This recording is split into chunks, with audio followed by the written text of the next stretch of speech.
Hey, this is Ian. I'm the head pro here at EssentialTennis.com, and in this video, I'm going to show you step by step how we transformed the volley accuracy and consistency of one of our recent VIP students.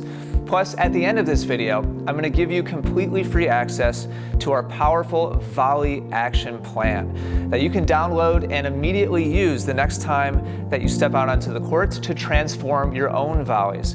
It's 100% free, and you'll get instant access to it right at the end of this video. But for now, let's go ahead, go right to the courts, and you're gonna see step by step how we totally changed the volley game of our recent student named Corey, who flew out to work with us here in Milwaukee, Wisconsin from Los Angeles, California.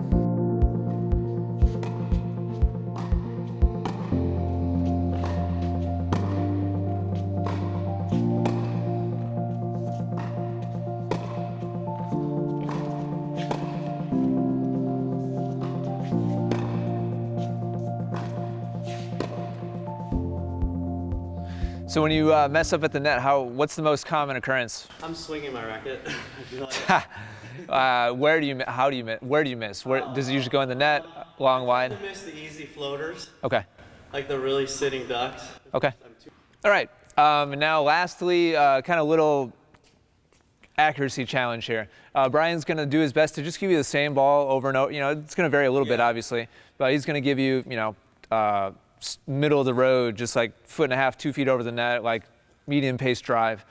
And your challenge is to hit 12 volleys in a row that land anywhere in no man's land. Okay. So if your shot lands, inside the service line, we go back to 0. Okay. If it goes past the baseline, we go back to 0. Alleys, we go back to 0. Okay. So that rectangle back there, the whole thing is good. Okay. We need 12 in a row.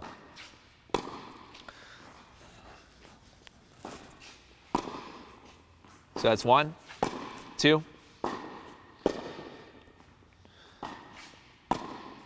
One. All right, back to 0.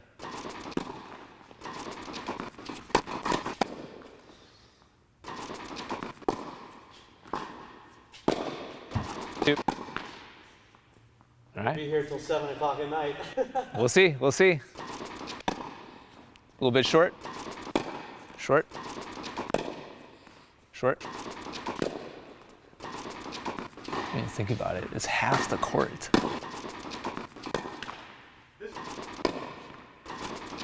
I'll give you 5 more tries. 5 more tries. So 2, 3, 4, 5, 6, 7, 8, 9, 10, 11, 12. All right, grab a drink. I would say in general, your technique is good. But the word I told Ira that I think I would use to describe your style is very heavy-handed. Yeah. Like your overall approach to hitting the volleys is not off base at all. But it's I took some video to show you. Arm movement, right? Just a lot more going on than what's necessary is the way I would describe it. Ugh. I think the reason why it was interesting to me in the car, you told me that you actually kind of prefer low balls. Yeah, I wasn't hitting them today. Well, I think the reason why is because you intuitively realize that you have to be careful with that shot. Yeah. And so I find myself digging it out like. I think you keep your technique much more simple, and when you do relax, it's on those. Right. Yeah. Because I don't have any time. I can't bring my racket back. I just have to block it. I know I have a couple examples here of when you had like a shoulder high ball that you just hit way firmer than you had to. But there's just more force, is a good example, going on. Well, no. So it's just a simple matter of doing more with your racket face than you had to. Mm-hmm. Right. At contact, your racket was just too open. It's just like, a ground stroke. It's a matter of finding, except that on volleys, it's a matter of finding the right balance of angle of face with firmness at contact. It's not a swing shape issue any longer. It's a matter of angle of face with how relaxed or how firmly you're holding onto the racket. And on this particular example, I mean, that's like a swing. Your racket's just like laid back. You're catching the ball too far behind you because you were just doing a lot with your racket head. Yeah, taking it back. I mean, if you think about the target I just gave you, is half the court. Yeah. And Bryan, he's giving you, hard shots. Basically the same ball over and over again. This is a test I run people through. Like, this is my like standard evaluation drill. I always find it fascinating to see how people deal with it. It immediately points out inconsistencies in technique. So we're going to run through a couple of progressions that will feel overly simplified, but that's on purpose to get you to the other end of the spectrum, so that we can then end up kind of in a happy medium. Right now, you're over juicing most shots. We're going to go to the other end and then meet in the middle. Okay. All right, Corey, you're going to start off arm's length away from the net. Okay. Kirby's going to toss you underhand, and you're going to start off in a ready position. She's just going to toss your forehand side to start. You're going to turn to your forehand side, and your objective here is to just let the ball bounce off. Right. So you're just going to take the momentum on the ball, open the strings. If the ball hits the middle of the racket and the strings are open, the ball is going to go back over to Kirby. So for a couple repetitions, we're going to practice just turning and setting the racket behind the ball, and that's it. So you're not going to actually hit the ball. Okay. You're just going to let it intercept. Good. And as she tosses, your job is to do less and less and less. Yeah. Even though I know you already feel like you're doing nothing, relax your body more and more. So as you hit these, she's going to keep tossing you that same ball. I want you to be mindful of the pressure that's in your hand right now. I want you to rate it scale of 0 to 10. If 10 is as hard as you could possibly grip the racket, you feel like, okay, at about 3 right now? So let's back it off to a 2. Go ahead. Nice, good. You're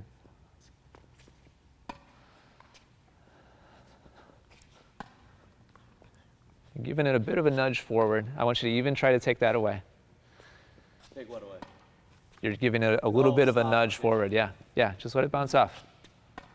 Good, yeah, nice.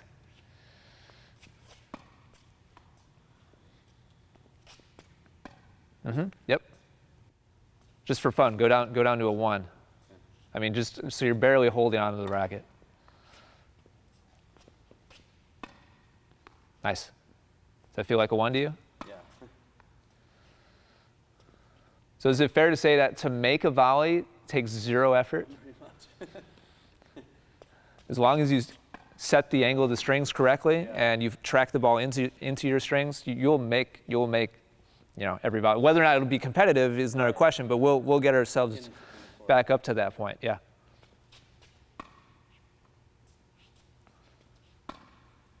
Now, why did that one go shorter than the one before? Well, it hit over here. Good. It wasn't in the middle. Good. Yeah, most people can't answer that, but that was the answer, yeah. Most people would say, oh, I didn't hit it as hard or angle. Yeah, that was the only variable. Yeah, you did it exactly the same. Good. It's important to have that awareness. All right, backhands now, please, Kirby. And Corey, same thing.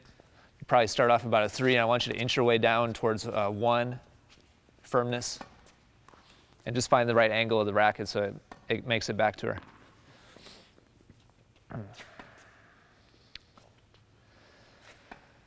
Nice. All right, Kirby, can you please mix up forehands and backhands? Corey, same response on both sides to do as little as possible. Let the ball bounce off.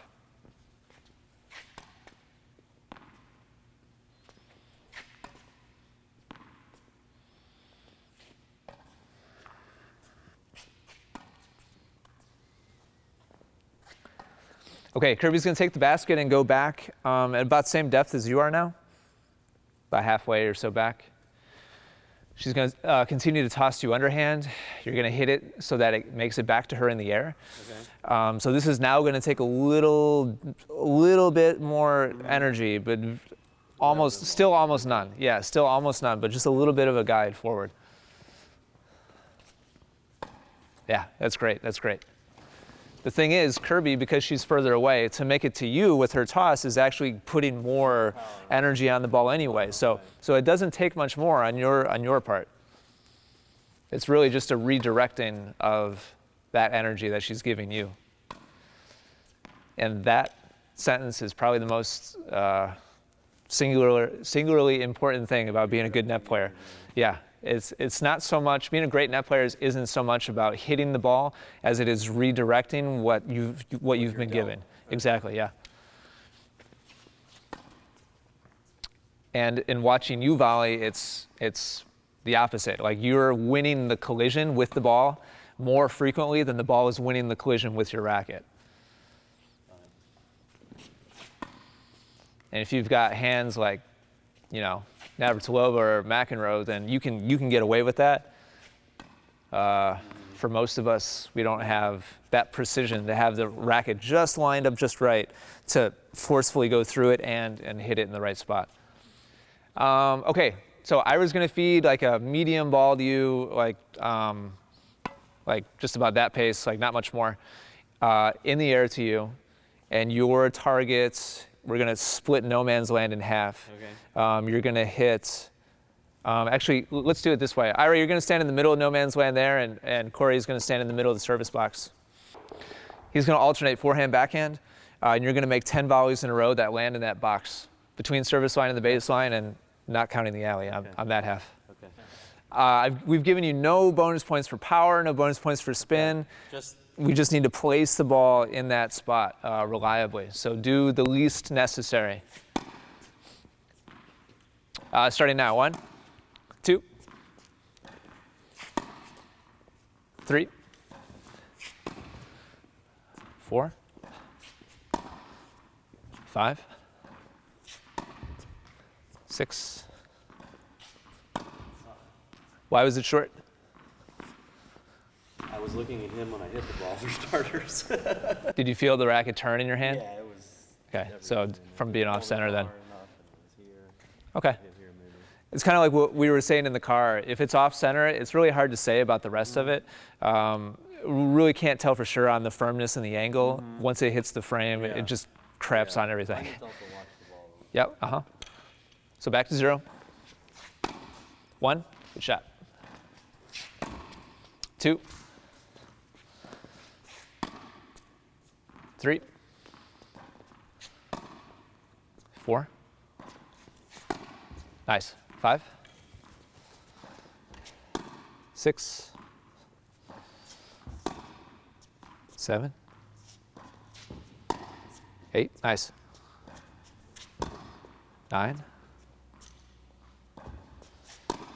Good. Nice job.